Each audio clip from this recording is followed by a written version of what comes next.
Welcome to the Hangar podcast, brought to you by Vertical Helicasts. Today's podcast is very unique in that it was recorded outdoors in the rain at the National Law Enforcement Officers Memorial in Washington, D.C. This was at the conclusion of the Blades of Valor tour back in May. We're extremely honored that today's guest was willing to join us at the memorial. Craig Floyd is the founding CEO of the National Law Enforcement Memorial Fund. He spent 34 years in that position with a long list of amazing accomplishments, including the creation of the memorial wall itself and the National Law Enforcement Museum. He also organized 30 annual candlelight vigils at the wall during Police Week. Craig Floyd has never worn a badge, but you would be hard-pressed to find anyone that supports law enforcement and particularly the survivors of our fallen more than he does. He has met countless survivors in his career. We know that most of you listen to the audio version of the podcast, and that some of you watch the podcast on Vertical Helicast's YouTube channel. Today, we want to encourage you to check out the episode on YouTube. The visuals of our experiences that day are truly amazing and emotional. Be sure to stay tuned after the interview with Craig Floyd for a conversation with John Gray and Brent Bundy, who was the Vertical photojournalist that joined us on the tour. We're going to talk about how that day with Craig at the wall impacted us personally. Thank you to our sponsors, Airbus, Metro Aviation, and Precision Aviation Group. Welcome to the Hangar Z podcast, brought to you by Vertical Helicasts. The Hangar Z podcast is the first and only podcast dedicated to promoting and exploring the personnel and equipment behind the missions in public safety aviation.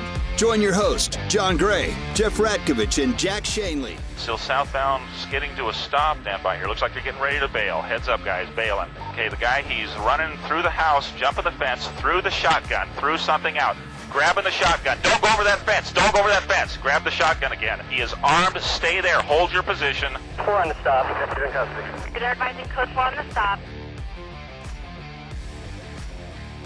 The Hangar Z podcast team is in Washington, D.C., Judiciary Square at the National Law Enforcement Memorial Wall. A very special place. We couldn't leave Washington without coming here. And we decided that if we're going to come here, we really need to have someone that knows this wall better than anyone. And that's Craig Floyd. And Craig has agreed to come join us at the wall. Craig, thank you so much. My pleasure and honor. It is really a pleasure. When I think about this wall, I think about you and the work you did to help make this happen, to help keep it going, to help with a lot of other things that we'll chat about here. But this wall, I just think of you. I can hear your voice at many events. Police Unity Tour obviously had a lot to do with that. And it just made me think of you. And you were nice enough to respond to me and say, hey, when and where? And here we are. So I feel very fortunate and honored that you're joining us. And by the way, I love being here during National Police Week. Yes. When these walls come alive. They do. You honor those who we've lost. But the good news is these heroes will never be forgotten. That's right. And that's what's so important about this place. Craig was the founding CEO of the National Law Enforcement Memorial Fund, which this is probably the most visible, this and museum, the most visible thing that the Memorial Fund did. But there was a lot of other things too. Let's start with the wall, the memorial here. Tell us about this wall, a little bit of history for our listeners. Well, I had the good fortune, Jack, to work for a man named Mario Biaggi. He was a congressman from New York City. Right after I graduated from college, I was paired up with him, randomly, really. He didn't know me, I didn't know him, but we developed quite a great relationship for 10 years. I was his legislative assistant. And Congressman Biaggi was the most decorated police officer in New York City history when he retired in 1965. Served for 23 years with the NYPD, and then went on to serve 20 years in Congress. Yeah. So, of course, whenever there was an important issue, a concern that law enforcement had, they would come to Congressman Biaggi. Oh, yeah. He was their champion. Right. And I happened to be his legislative assistant, handling his law enforcement issues for him. And one day, a group of police officers came into our office. Earlier in the 70s, there had been an idea hatched by a New York detective, Donald Guilfoyle, who wanted to build the National Law Enforcement Officers Memorial. But, and his congressman introduced the legislation, but it never went anywhere. Right. All right. It might have been because they were looking for federal funding. Right. Might have been because law enforcement really wasn't mobilized back then in terms of effective lobbying. Right. But for whatever reason, Congressman Biaggi was asked to reintroduce that legislation. The year, I think, was 1982. And by 1984, that law to establish a National Law Enforcement Officers Memorial was enacted into law. And he turned to me at that point and said, Craig, make sure that memorial gets built. Wow. And I had the privilege of becoming the founding CEO of the National Law Enforcement Officers Memorial Fund, which next month, June, will be 40 years in existence. Wow. So in June of 1984, we established the National Law Enforcement Officers Memorial Fund. 7 years after that law was enacted, we dedicated this National Law Enforcement Officers Memorial. A very proud day for me and every law enforcement officer and every survivor of the fallen heroes in this nation. The survivors are such special people to you, to all of us, and it means so much to them, doesn't it? I mean, you've experienced that more than any person that I can think of. Tell us about how important that is to you, not just professionally and what you were doing, but personally, how the survivors affect you with this memorial. Well, I will tell you this, and this is the honest truth. When I was given the task to build this memorial by Congressman Biaggi, it was just one of many projects I was working on for him at the time, all right? Mm-hmm. And I didn't truly appreciate the significance of it, quite honestly, until I met a woman named Vivian Eney. Vivian lost her husband, Chris Eney. He was a U.S. Capitol Police officer, first to ever to die in the line of duty, shot and killed during a training exercise by one of his best friends. Very tragic story. Vivian had two young daughters. I think they were 6 and 8 years old at the time of his death. And Vivian was bitter at the time because she felt like, you know, I came and made a speech to a group of survivors. She was part of it that day. I was so proud that we were going to build a monument in their honor and how much America cared about them and their loved one. And she called me a couple hours later and gave me the riot act, really. Yeah. And said, you know, your words rang hollow for me because I didn't feel that support and that appreciation when my husband died. And Vivian and I, after that, developed a very close relationship. She went on to become the national president of Concerns of Police Survivors. Oh, really? For 3 years, longer than any other president has ever very served. important organization. Exactly, and we were formed the same year, 40 40 years ago. But Vivian's quote is at the end of this wall. She became very involved in building this memorial and helping us figure out what the elements should be, what it should look like, the lion statues. Yeah. She was very influential in terms of guiding us to pick the lions to be the symbolic representation of law enforcement. But Vivian's quote at the end of this wall, which I love, it is not how these officers died that made them heroes. It is how they lived. Those words really capture the essence of this memorial, that it's not just for those who die in the line of duty, although they get this special tribute, having their names forever on a national monument. But this is for every officer who serves or has served in America. Every day they go out and literally put their lives at risk for the protection and safety of others. They are heroes for what they do. They don't have to die to become a hero if you're a law enforcement professional. Agreed. And that inscription really captures that essence. What an impact she had. I mean, that's amazing.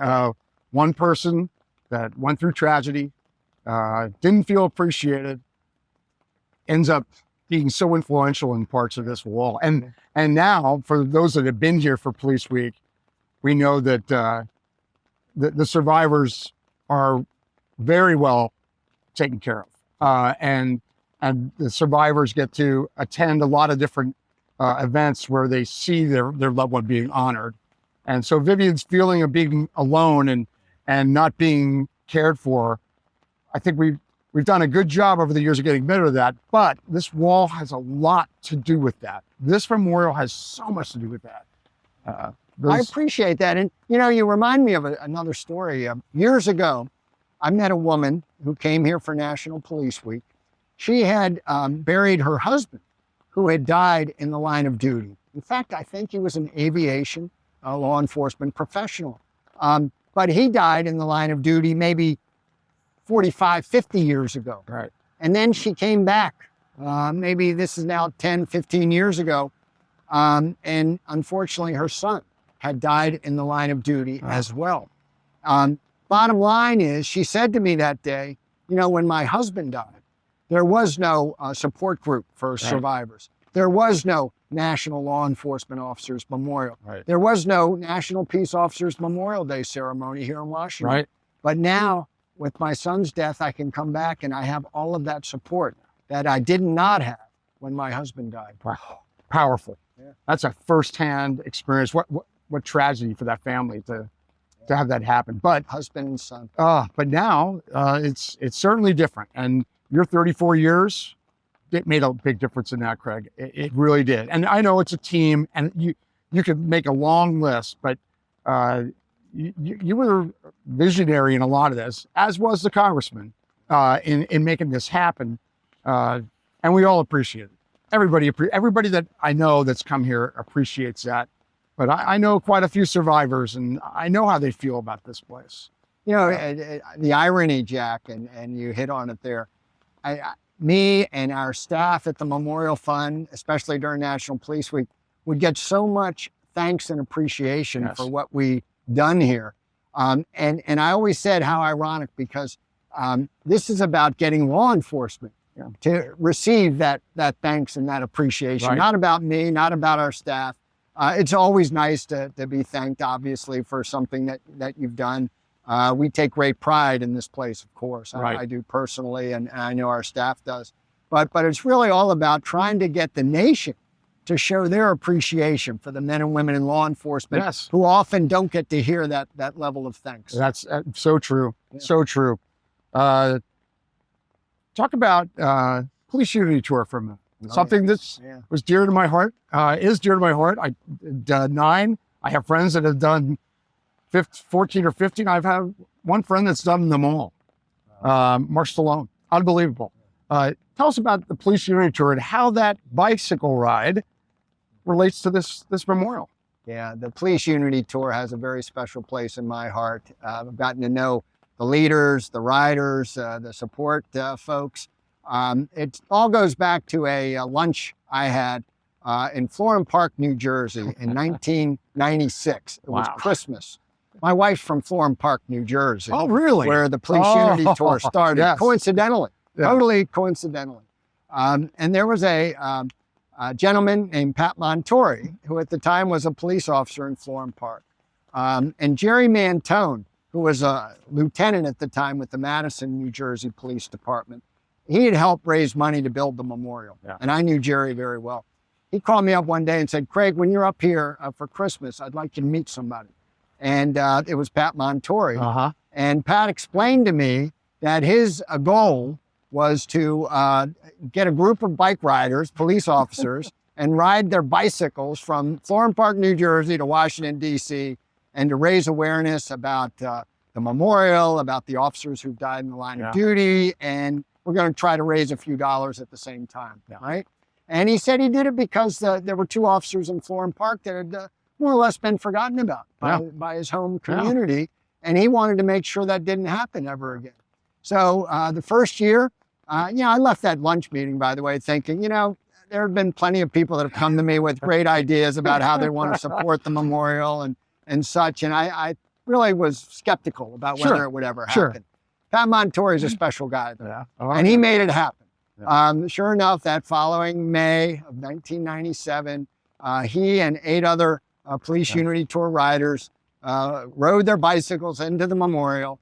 I didn't even know they were going to be here or what time, so I wasn't here to greet them. Nobody was. Right. So the 9 guys ride in after 300 miles, and they handed me a check for $9,000. Really? $1,000 for each of the the officers that they rode for. Wow. And it just grew and grew and grew. This year, I know they've given a check for over $2 million to the National Law Enforcement Officers Memorial Fund. I think the total amount of money they've raised now for the Memorial Fund is somewhere around $37.5 million. Incredible. Since 1997. And it's all because of Pat, because of Harry Phillips, Tim Quinn. You can name a lot of the leaders over the years. Those two have been mainstays. They have. But now we have over 2,500 officers who ride. You rode for 9 years, I know. That's how we got to know each other. Yes. And it's an incredible show of appreciation. And of course, you know the motto better than I. We ride for those who died. Yes. And it means so much. Not only have you raised tons of money, but great awareness. In every town you ride through, everybody comes out, the school kids. Yeah, they know we're coming. And they show their appreciation for the men and women they're riding for, those who've died in the line of duty. And there are other sponsors that help support this memorial. But that, as I recall, is that the largest one? Or without question, nobody's given more money to the Memorial Fund than the Police Unity Trust. That's incredible. Yeah. I remember, I'm standing here now, coming through here the first time. Right here. Yeah. Unbelievable. Yeah, it's touching. It's coming back. It's coming back. It was hard. It's one of the few times I've lost it at the memorial. Oh, yeah. I mean, I try to stay strong when I'm giving speeches and greeting the survivors. One survivor told me once, Craig, if you were to crumble up on stage, we would lose it because we're counting on you for your strength, right? And I've always remembered that. And so I try to, keep my composure, not get too emotional. It's hard to do at times. Not easy. But I tell you, when they started writing checks and handing me checks for $600,000, $1 million, it touched me so much to know that these men and women like yourself did so much to help support the mission that we had created so long ago, and it meant so much to me. When I came through, I have a classmate that's right here, and I looked down and saw his name. I mean, we're not going fast, we're going slow, but it's hard to pick out names. Yesterday, I searched for a name where I know it's on the panel, and it took me 5 minutes. But when I came in writing, I saw his name. I'll never forget that. How did that happen? Yeah. It's amazing. I've heard a lot of stories like that. Oh, I bet you have. I bet you have. It's really a powerful place. And is there a particular story that's really impactful to you in your 34 years of doing that? So many. I mean, I talked about Vivian. That story obviously meant a lot to me in terms of helping me understand the importance of a national monument, of a memorial. There's another great story. Sherman Griffiths was a Boston police detective shot and killed during a drug raid in 1988. And about 6 years later, 1994, I had the privilege of attending a Boston Police Academy graduation. 3 of his brothers had given up their careers. One was a banker, one was a construction guy, and another guy was a government worker. And they said, you know what, even though we're well into our careers doing other things, we want to carry on Sherman's mission and continue his service as Boston police officers. So not only those 3, but then a year later, a 4th brother gave up his career as a banker and became a Boston cop. And they served brilliantly for the next 20, 30 years. Yeah. They've now all retired, I believe. But that's amazing. I will never forget that they did that to honor Sherman. And I always said that was the greatest tribute that Sherman Griffiths could ever receive. Yeah. The fact that his brothers would want to carry on his service, following his footsteps. And he was their inspiration. And as a result, we had 4 great cops in Boston that we would never have had before. Yeah. What a great story. Yeah. Great story. We don't want to take much more of your time. We're standing here in the rain, but that's okay. We've been here in the rain before, haven't we? I love it. In a lot harder rain than this. I'll give you a shot at that for a little bit, Craig. Wow. Yeah. Let's talk about real quick what you're doing now. Citizens Behind the Badge. You started this a few years ago now. Tell us about Citizens Behind the Badge, the mission, and what you're doing. Well, Jack, it's kind of a nice segue. I served for 34 years as the founding CEO of the Memorial Fund. And the last big task at hand that we accomplished in 2018 was to open the National Law Enforcement Museum. Took us 20 years, Oh, yes. a 20-year journey to raise the money, to collect the artifacts, to create the exhibits, and design this beautiful building across the street from this memorial. And in December, at the end of December of 2018, I retired. I felt like my mission was done. Yeah. I had accomplished all the goals that we had set out when I first started this organization. And I was very happy to retire at the end of 2018 and left it to other leaders. And so I started having some fun. Yeah. I played a lot of golf. I have a place at the beach. I spent a lot more time with my family, took cooking lessons. Wow. I never thought I would do that. That's interesting. Did some things I never had a chance to do before. And but then a year and a half later, George Floyd died in Minneapolis. And all hell broke loose. Everybody started hating on police officers.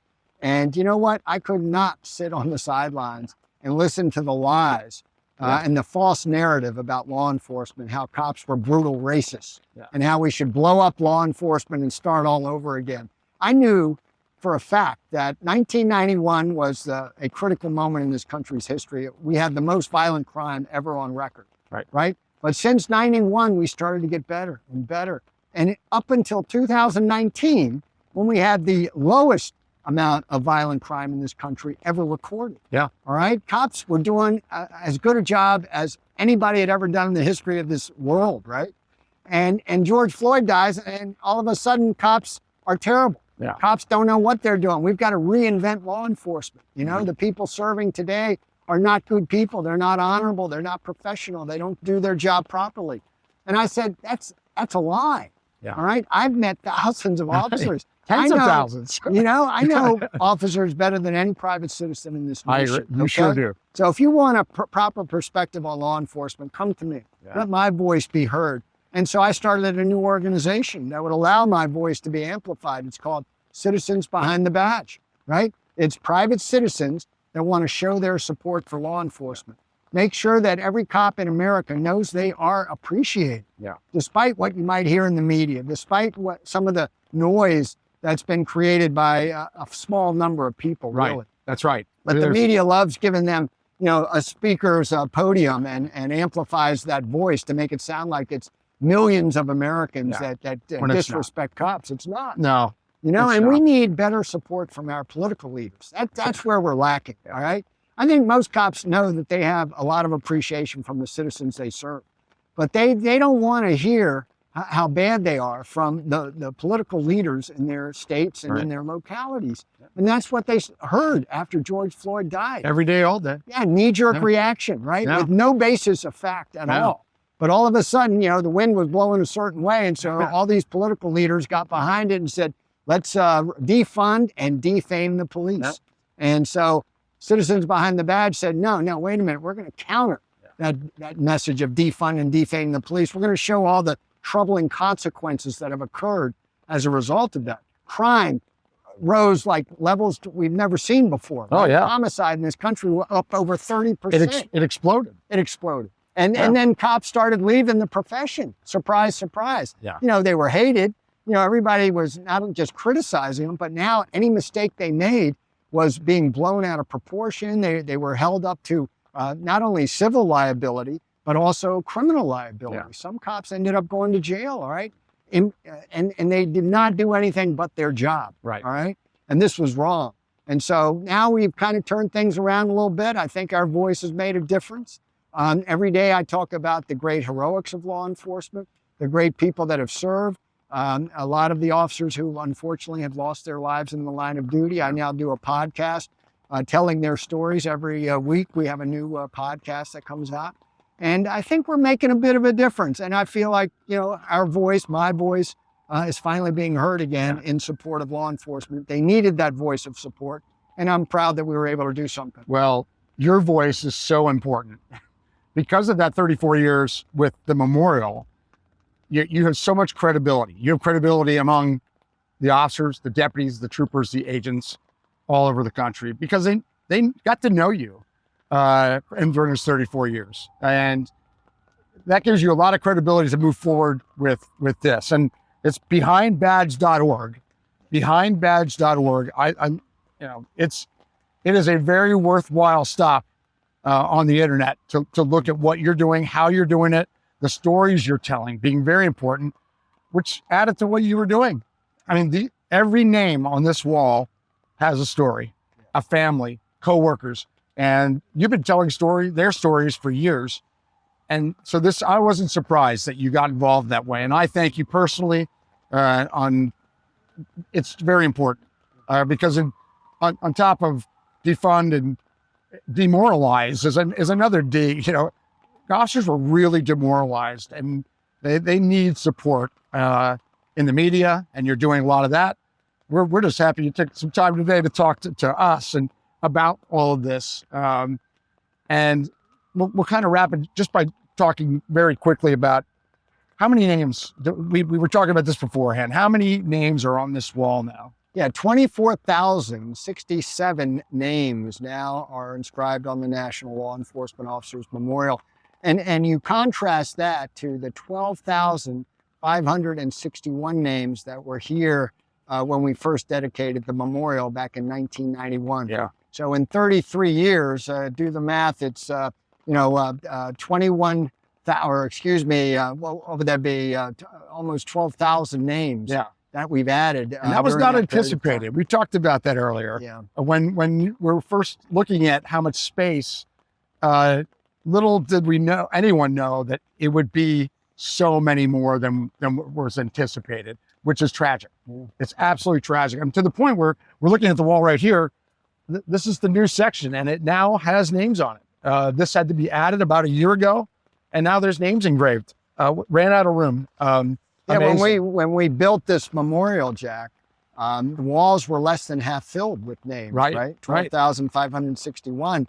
And we thought it would be at least 100 years before these walls would ever be filled. I never thought in my lifetime that I'd have to worry about it. And then less than 33 years later, we've had to add more space onto these memorial walls. And as you point out, now there's a line of names on the new pieces of the wall that have been added. Right here. Very sad to think about that. The only memorial in D.C. that will not end. Yeah. It just won't end. And it's tragic. It's sad. We're all trying to do something about that. But it's the reality of law enforcement in America. And here we are. The least we can do is just never forget them, pay tribute, continue to talk about them. Yeah. One of the reasons we wanted to come here with the Hangar Z podcast is that there's 410 aviation accidents, people that died in aviation accidents on this wall. 410 was a number that I was stunned to learn. I really thought I had a pretty good handle on law enforcement deaths. I thought it was going to be about 150, and I went to research it, and it's 410, and I just kept scrolling and scrolling and scrolling, and the story is just terrible. And that's one of the reasons I love the Hall of Remembrance across the street at the National Law Enforcement Museum is for the first time since that museum was built, we get to tell the stories behind the names on the wall. Yeah. And what I love is the loved ones, the survivors, the colleagues, the friends of these fallen heroes get to go across the street to the Hall of Remembrance and type in a remembrance, a tribute to that man or woman who died in law enforcement service, so that future generations are going to have a much better sense of who they were. Yeah. Not just how they died, but how they lived. How they lived, going back to what's inscribed on this wall. We had a unique experience in Oxford, Alabama last week where I taught a class there. There's 100 plus in the class, and during the class we mentioned that we were coming here. And a gentleman came up to me at the next break and said, Jack, my name is Richard Carter. My dad's name is on that wall in an aviation accident from Colorado Springs and I have to check there, I want to make sure, 1975. He was 7 or 8 years old. And he talked to me about the impact as a young man, how that affected him. And he ended up being a police officer, a pilot, because of his dad. But his dad's on this wall. And it really struck me that the sacrifices, how it really impacts more than the police department and the inner family. It affects a lot of people. And it certainly affected him. And I was so glad he came up to tell me that. It really was amazing. A lot of people are connected to this memorial in ways that you would not know. One of the names that comes to mind here when you talk about aviation sacrifice is Barry Wood. Barry Wood was a Baltimore City police officer who in 1998 was looking for a stolen car in a helicopter, him and his partner, and they developed mechanical problems. And he was able to maneuver the helicopter in a way that saved his partner's life, saved any loss of life on the ground, but unfortunately Barry sacrificed his life that day. His wife, Martha, they were childhood sweethearts. It's a great love story, really. I love when Martha tells me. I've become very close to Martha over the years. I saw how devastated she was personally. The year after Barry died, she came here to the memorial to see his name on the wall, to hear his name read at the candlelight vigil. And I got to know her for many years after and saw how she got stronger and stronger. And she became a volunteer here during National Police Week. And I remember her dancing with a young daughter of a fallen police officer. And it was such a wonderful moment for her and for that little girl who didn't truly appreciate, the tragedy that she had suffered in her life, but that there was Martha dancing with her here at the memorial. Martha's a great lady, a very strong lady now, never lets Barry be forgotten, has a memorial service in his honor every year since he died. And she's just a wonderful person who I would never have gotten to know, except for the loss of her husband, Barry. We could not end on a more empowering, positive story coming out of tragedy, but a positive story of what it means to be for your loved one to be remembered. Yes. And I just can't thank you enough, Fred, for everything you did, for coming here today. We're really honored you did it. And like I said, there's no other person I wanted standing here talking about this wall other than you. Thank you. So thank you, Craig. Means a lot. And thank you for all your support and friendship over many years. I value it. I value it. Thank you, Craig. Thank you. And for all of us from the Hangar Z, thank you. And the Hangar Z podcast tour is wrapping up. It's what a great place to finish it, to bring it together, and to let us remember what it's really about. It's about people, and some of those people paid the ultimate price, and that's what this memorial's about. So thanks again. Thank you for listening to the Hangar Z podcast. We hope you enjoyed this episode with Craig Floyd. We really enjoyed our time with Craig, and we're very thankful for him sharing his insights that are very unique at the police memorial. So thank you, Craig. And also a thanks to MHM for supporting the Blades of Valor tour. We learned a lot on this tour, and we hope that you did too. All of our listeners that are listening to the episodes from that tour, there's a lot of great new information that we learned, and we hope you did too. The National Law Enforcement Officer Memorial sits on 3 acres of federal parkland in an area of Washington, D.C. called Judiciary Square. The memorial was designed by David Buckley and was dedicated in October of 1991. There are currently 23,785 names engraved into that wall. There are 410 names on the memorial as a result of aviation accidents. All of us at the Hangar Z podcast and Vertical Valor honor the memory of these fallen heroes. Let us never forget their courage and sacrifice. If you're a law enforcement officer and you have not yet visited the Law Enforcement Officer Memorial in DC, you have to put it on your list of things to do. It is an amazing place. It is beautiful. It is solemn. It's a great place to just sit quietly and remember friends, family, brothers and sisters that you don't even know. So a lot of stories that go with that wall, and it's very moving, and it affects everyone differently. So I think it's important that the 3 of us that were there talk about that for a minute and how it affected us and how it maybe changed us in standing there. We were there for quite a while in the rain with Craig, and being with Craig made it special. But the 3 of us being there, we all had individual people we were looking for. And so I think it's important to talk about that for a minute. So Brent, talk about how you felt that day. How did it change you? What did you feel? What were your emotions when we were there that day? Yeah, Jack, this was my first opportunity to visit the wall. I've had many friends that have visited there, and unfortunately, I've also got a few friends whose names are on that wall.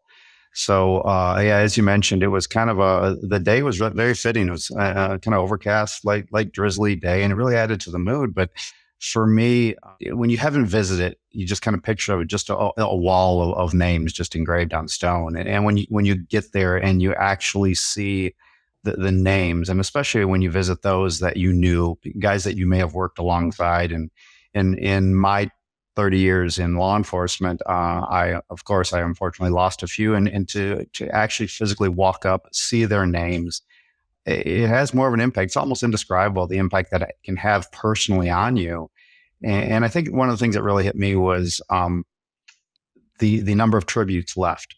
As you wander around the many panels of the walls, you see all these tokens and mementos that mean nothing to you and me, or to just the casual person walking by. But whatever those items were, those were impactful to the people who left them, because it's a memory of that person. It's a memory of what that person meant to them. And so those little trinkets to me, that really stood out. I think that was one of the big things that struck me, and the pure quantity of them. It wasn't just one or two. They were taped on the wall. They were set on top. They were set down at the base of it. And I think that shows the impact that those individuals had on the people that they left behind. Yes. And that to this day, every one of those people are still thinking of that officer. Yeah. And what they did. And for those that don't know, what Brent's talking about, you'll see in photos and video if you watch the YouTube video. And we were there at the very conclusion of Police Week. That's how the wall looks for Police Week. So the rest of the year, there will be little mementos here and there that are left. But what you just described it was perfectly described. It is covered with mementos, coins, photos, framed photos, motor officer helmets. I mean, there's some amazing stuff, and it impacts you differently during Police Week, in my opinion. And we were lucky enough to be there right at the conclusion of that, where all of those mementos were still there. So, yeah, that's good, Brent. That's a good one that jumps out at you, especially for our timing. Yeah. John, you were standing there in the rain with us, and I saw it affected you. Talk about that day of emotions. Talk about that. Well, like Brent said, the weather was a perfect reflection of the somber mood that was cast over that memorial. The memorial itself is an honor to stand there and look at those folks that have paid the ultimate price, ultimate sacrifice to be a part of our profession, to protect the men and women of our country and the visitors to our country. So as I looked around at the reflection pond, at the fallen leaves that are coming out of the trees as it's raining, the rain itself, and all the mementos that Brent had talked about, it was really impactful. You know, like you said, you look around and you see the motor units and the helmet that's left behind, and what it means to us as comrades for these folks that have paid the ultimate sacrifice. But like Brent brought up, you walk up and you see some of these tributes that are left to family members, and you realize this wasn't just a police officer. This was somebody's dad, somebody's sister, somebody's mother. And you see these notes that are left behind from family members, and you see how impactful the loss of that person is to that family, to that community that they're a part of. It's really moving, you know, and it is. So it was an honor to be there. Like you brought up, I think everybody at some point in their career needs to make a trip there. It's like a pilgrimage to pay respects to the profession, to the people that have paid the ultimate sacrifice, and to those that are coming in the front door. You know, it's a neat place. So I highly recommend you go and just honor the folks that have paid the ultimate price. So it was very moving. I'll say that. It is. It is a powerful place. And I'll share my thoughts from that day, in that I had been there many, many times over the years, many police unity tours, many visits to DC. Went there. I remember my first time there with my family before unity tour stuff. But that day impacted me a little bit differently. One, I'm standing with Craig Floyd, who is kind of to me, the face of that wall, the voice of that wall. because he was so involved for so long in getting that wall done, making it happen, getting that wall in the first place, and then continuing his support of the families and the friends and the brothers and sister officers. He's an amazing man. He's very motivating, and so that made it extra powerful that day for me, is that Craig Floyd was there. And for those of you that have been to Police Week, you know who Craig Floyd is, because he's the man that would talk at the candlelight vigil and introduce the survivors, and he's just, to me, the voice of that wall. And that's why I was so honored to stand there with him and get to chat with him a little bit. But we all left there a little different that day, I think.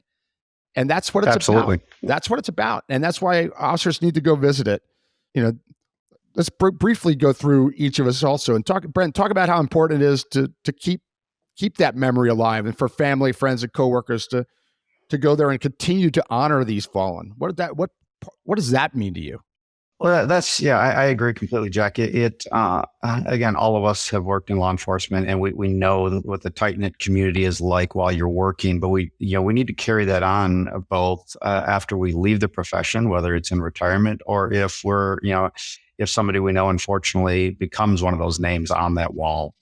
And I think that maintaining that connection with people that are still with us and those that we've lost, it is just vitally important. It's important for the individual, the officer that maybe has retired, or for the family that has lost them. And you got to remember them. You keep them in your thoughts. We all unfortunately have those officers that we knew or worked side by side with that we've lost.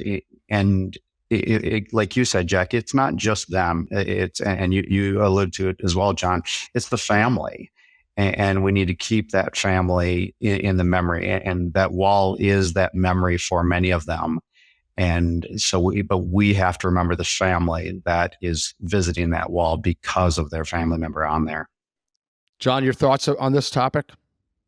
Yeah, I just agree with Brent there. It's important that we don't just stand shoulder to shoulder with them after something tragic happens. We stand them throughout the rest of their life and throughout the rest of our time here to know that it wasn't in vain the sacrifice was made, and that they're not by themselves, that as a brotherhood and a sisterhood, we're here with you through the duration. So I think that's a great point.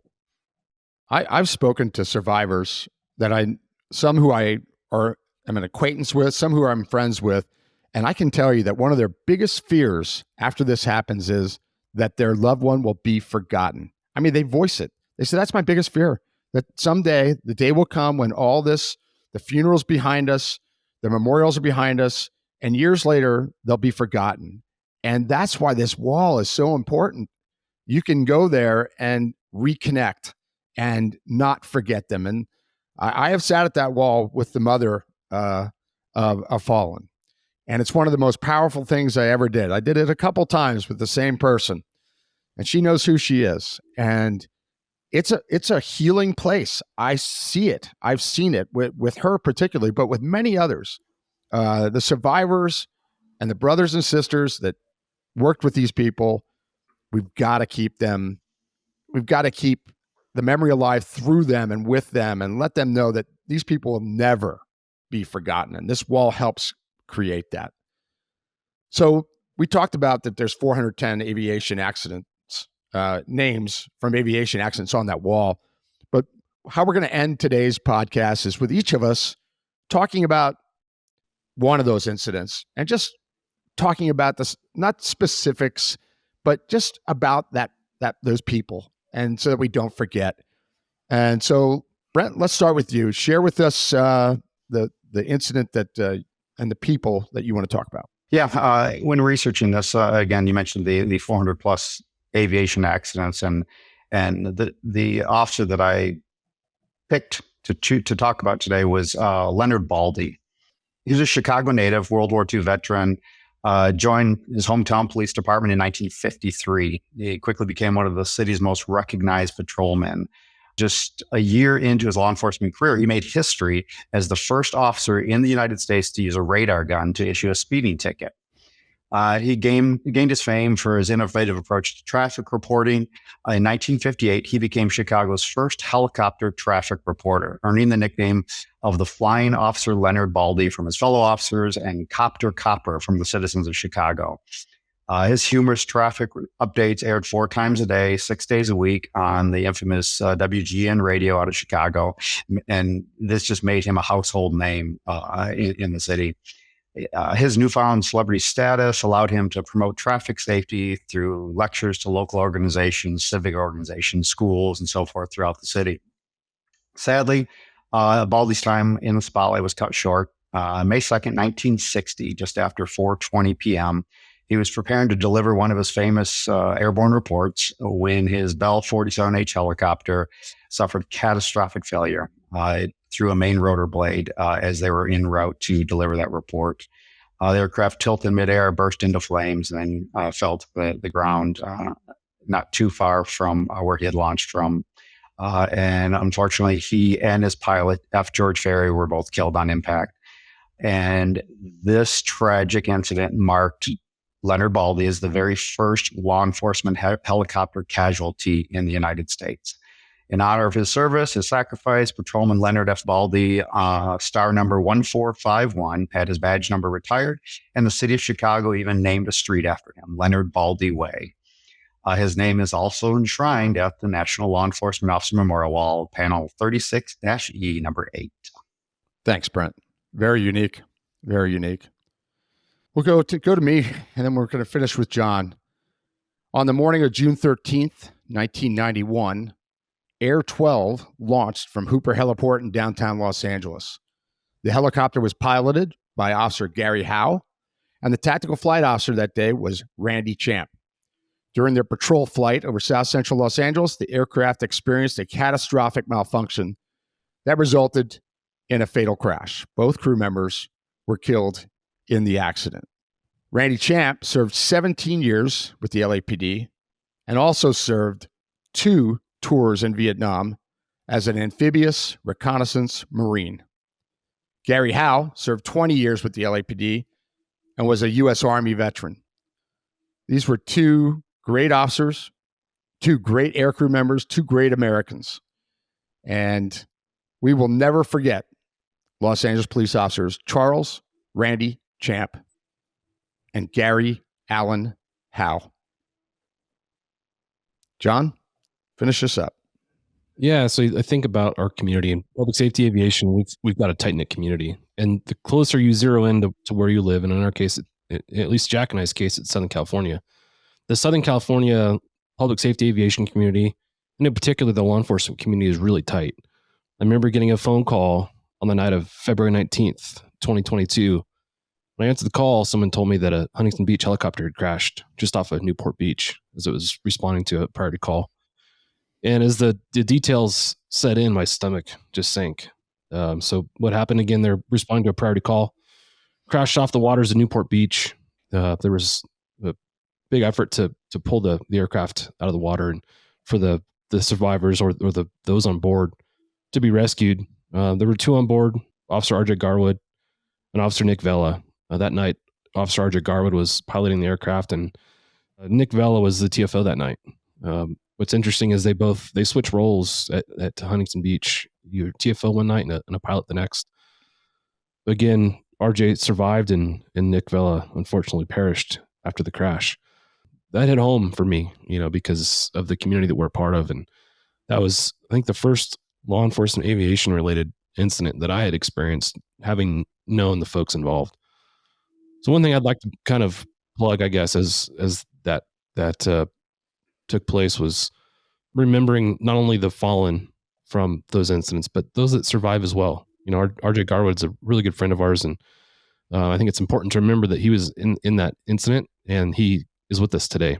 So I'd like to honor Nick Vela for his ultimate sacrifice, and I'd like to honor RJ Garwood for the positive contributions he's made to our community before this incident and afterwards. He's spent a lot of time trying to make something negative into something positive. So before we kind of roundtable that idea, I just want to plug the First Responder Whiskey Society. After this incident, they created a bottle of whiskey in Nick Vella's name. And what they did was pretty neat. They made a bottle. They made a run of bottles, and they gave one of the bottles two of the bottles to the family of Nick Vella. Nick Vella's family is able to look at that bottle and remember him and toast him from time to time. And I think that's a unique way to honor somebody. And the money that was raised as a result of that fundraiser was given to the family later. And so I think that's really neat. So I'd just like to plug them in that. But I do want to talk just briefly about the idea of supporting those that are involved in these incidents, because they're often forgotten. So Jack, can you kind of give us your thoughts on that? Yeah, like I said, I think that's so important because I've heard the words come out of survivors' mouths about being forgotten, their loved one being forgotten. So we all have busy lives. We do. We all have lost friends and family. We know about grief. We know about the heartache it causes. But it's different when a loved one is snatched from you in the line of duty. And those families, they don't, there's no sickness or illness. There's just, it happens, and they're snatched away from them. And I think it's very, very important that we just continue to reach out, continue to talk to them, and let them know that we haven't forgot their loved one. Let them know we haven't forgotten them. And in whatever way you do it, whether it's through a bottle of whiskey with their name on it that they can look at and toast to, or a text, or a phone call, or a visit, whatever it is, we need to continue to remember the family, the survivors. Really, really important. Brent, I know you've got a lot of experience, unfortunately, in this. What are your thoughts? Yeah, and kind of touch on what we discussed earlier about, and what Jack and you, John, were both just speaking about. When the incident happens, there's this outpouring of support from community members who never knew the person, to officers who maybe worked with them in patrol years ago, to maybe the guys who were they relieved on shift that night in the air. So when it initially happened, there's news coverage, you name it, it's all out there. But as time goes on, that the kind of like what you mentioned there, Jack, they're almost forgotten. And it's sad to think of it that way, but before long, unfortunately, there's going to be another one. And then that one's going to get the attention. But that family, as you mentioned, Jack, that family is still suffering. They will suffer. They will remember that person the rest of their lives, whether the rest of us forget about it or it just fades off into a little bit further back into our minds. But just like those trinkets that are on the wall, we all have paraphernalia sitting on our desk. I've got you don't want to see my messy desk, but I've got a variety of things on my desk here that are nothing but memories for me of certain things in my life. And whether it takes having a memento to that officer, whether it's one that we knew close, just to see it on your desk every day and to make you think of them every day. And when you think of that person that you lost, to think of the family, and maybe looking at that little, whatever it is, whether it's a bracelet, whether it's a sticker, whatever it is, you look at that, don't just think of them, maybe think, hey, maybe I should give them a call. Maybe I should give them a text. Good. I think while that's a very small gesture on our part, I think the impact that can have on the family is just, it's immeasurable. To get that call out of the blue, to get that text out of it doesn't have to be, it can be just a text, hey, thinking of you. I love that. And that would mean a lot to that family. Something small to us is something huge to them. Massive, just massive. I love that. That's a great way to wrap things here. Yeah, on that, I 100% agree with all the things you guys said. And looking back on this visit, it was inspirational. It was sad. It was inspiring. All the different emotions, I guess, came to bear as we visited this place. It's like hallowed ground, On that kind of closing thought, I just again want to thank Mike Reno and Vertical Magazine and Mitchum Publishing for making this thing happen. And wrapping this up at the memorial wall was great. So I encourage you all to reach out to those folks in your agency who need to hear from you. Reach out to the families of those of the fallen. Continue to honor their sacrifice. So until the next conversation, we can discuss some of this in greater detail. We'll end on that, and we'll catch you soon. Thanks for joining us for this episode of the Hangar Z podcast. Don't forget to like and subscribe to hear more stories that promote the personnel and equipment behind the missions in public safety aviation. Lastly, stand by for a message after a word from our sponsors.